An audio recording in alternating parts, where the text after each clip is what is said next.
The Western States Council was made up of different nations surrounding the Great Jura Forest. The councillors elected by each nation would attend the meeting in Ingratia every month. Strictly speaking, unlike councils run by nations, the main goal of the council is to maintain everyone's financial interests. They wouldn't put smaller nations on lower priority, and instead start off from the point of equality. People would cooperate with each other. All of the members aimed to uphold the idea of defending the good of all humanity. The good of man referred to maintaining the circle of survival for humans. Apart from taking care of monsters, they also needed to handle droughts, plagues, typhoons and earthquakes. They had a duty to draft out plans to respond to crises. Also, the policies on importing and exporting surplus food, specialties and other goods differed from nation to nation. Due to this reason, negotiation on these subjects became very difficult. Therefore, the council only discussed motions relating to actual rescue efforts. If there was a famine, they would dispatch food to aid. If there was a large number of monsters, they would send reinforcements to aid them, and so on. It was not easy, and it would potentially lead to a series of problems as well. The council was funded by each nation, and the proportion obviously would differ. The fund would fluctuate depending on the size and scale of the nations, yet at the same time, all nations shared the same privileges. This led to some dissatisfaction, and therefore, the number of councillors for different nations needed to be increased when more responsibility was undertaken. However, with no restrictions to this rule, nations were no longer equal to each other. Thus, another rule was set. For every new councillor added to the council, the percentage of the emergency fund would also be raised accordingly. However, with more councillors in place, it obviously implied greater influence. The larger nations had long realized this point, and would give away several times more money than they normally would just to have more power within the council. As mentioned, the council's actions were not directly related to national interests. However, it was still a convenient venue for the more powerful nations to show off their strength. The more say a nation had in the council, the more likely they could turn things to the favor of their own nations. And in times of crises, they would also be able to protect their own nations first. Motions, such as the distribution of acquired funds, would be decided by majority votes within the council. For example, let's assume some highly dangerous monsters have appeared. The Freedom Association under the command of the council would take on the monsters. The council would issue missions to eliminate the monsters, and have the association hire adventurers. However, the monsters would not appear alone. What if these dangerous monsters were to appear simultaneously in several kingdoms? Obviously, larger nations with greater authority would enjoy the privilege of receiving protection first, and getting the better skilled adventurers. That was only to be expected. The fact alone that they offered greater funding contributions showed that they were of higher standing among the Western nations. People didn't invest their limited resources to protect the useless. When they could afford it, they would help them, but if they couldn't, they would be cut off as it stood. The weak were simply abandoned. This was merely the reality played out as a game of numbers. For that reason, the council did not tolerate council members delaying the payment of contributions, and had also drafted a minimum amount to be given. Inability to pay up was met with a swift eviction from the council. For weaker nations, this meant that there would be no reinforcements in times of crisis. The council had the duty to make these judgments. Hence, it was only natural for things to have developed this way due to the larger nations within the council having more authority. That being said, these contributions were not cheap. They increased with the number of councillors sent by a nation. Even the kingdom of Pharmus, which once had the largest number of councillors, could only send at most 5. This made the destruction of Pharmus a significant matter that the council could not ignore. As they were about to make contact with the newly risen Pharminaz, a more troubling issue came up: the rise of Tempest. This naturally led to the council being shaken internally. After the Tempest founding festival, the council held an emergency meeting. It was pandemonium. The councillors argued in chaos. Even Hinata Sakaguchi was invited to observe the chaotic state of the council.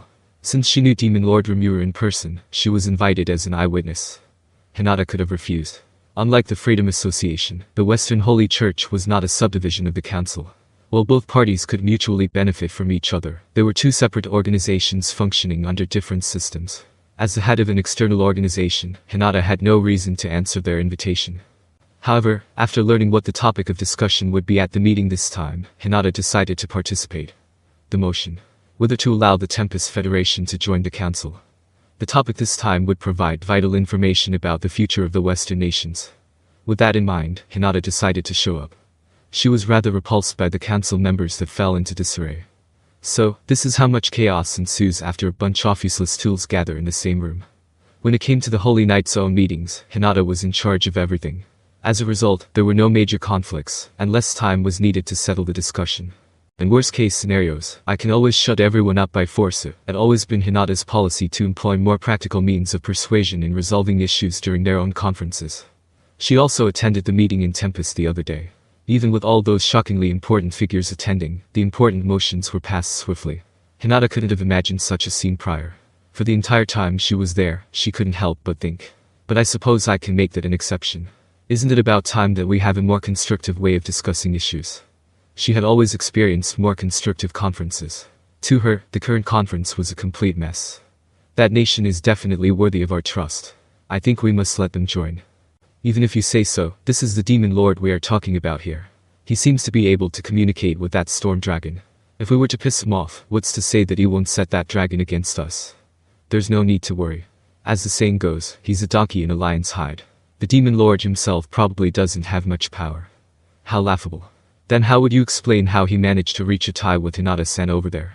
We must assume that the demon lord himself is also very capable.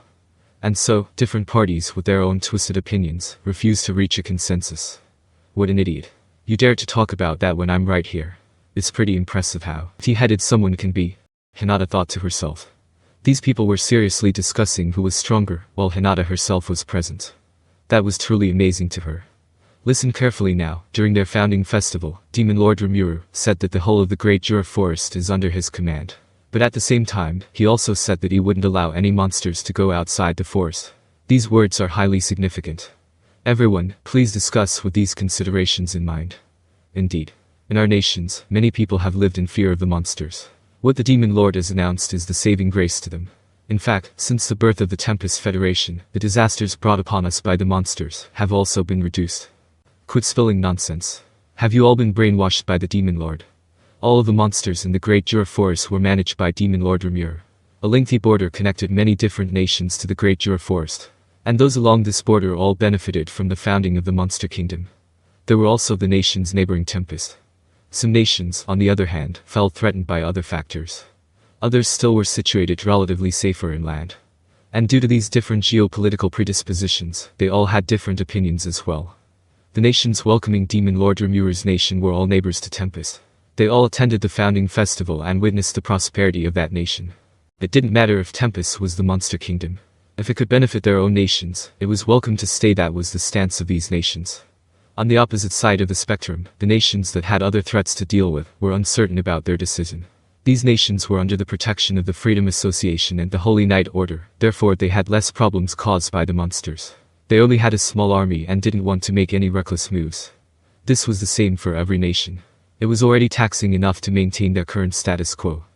The sharper nations had already begun to strategize about how they could use Tempest to their own ends. However, some nations never participated in the nation's founding festival. And some nations didn't want to trust monsters from the get-go. As they continued to argue, the weaker nations could only side with the majority.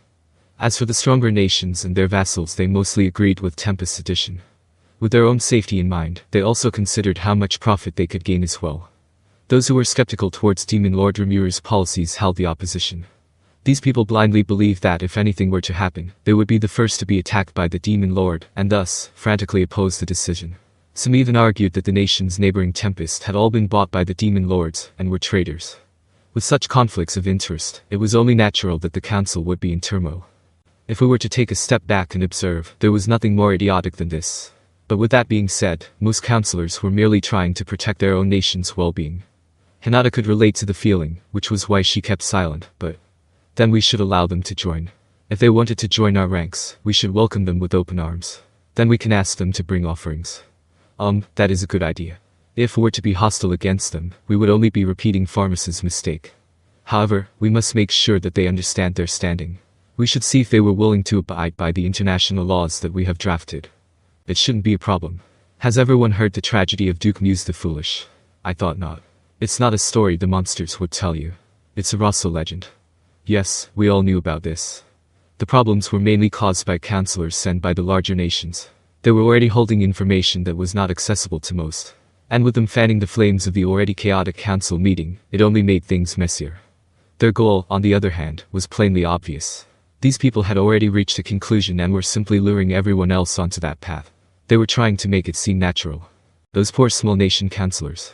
They were forced to make a choice without even knowing. It's no different than them forfeiting their votes. Ignorance is a sin too, and not knowing the correct information would become a huge loss in itself. The weak were tricked to forfeit their precious vote. However, since their conclusion was to allow the Tempest Federation to join the council, it's exactly what I wanted. The goal of the large nations aligned with Hinata. While this was certainly a disservice to the weaker nations, it was the right choice in Hinata's opinion, to not help them out here.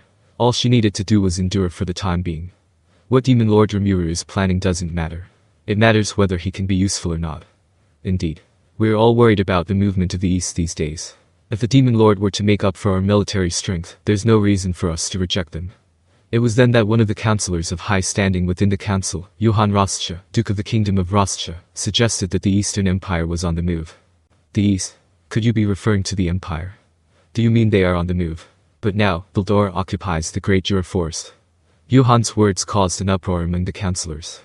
And soon enough, all the attention in the room was on Johann alone. Now we've gone down to the real business, Hinata thought.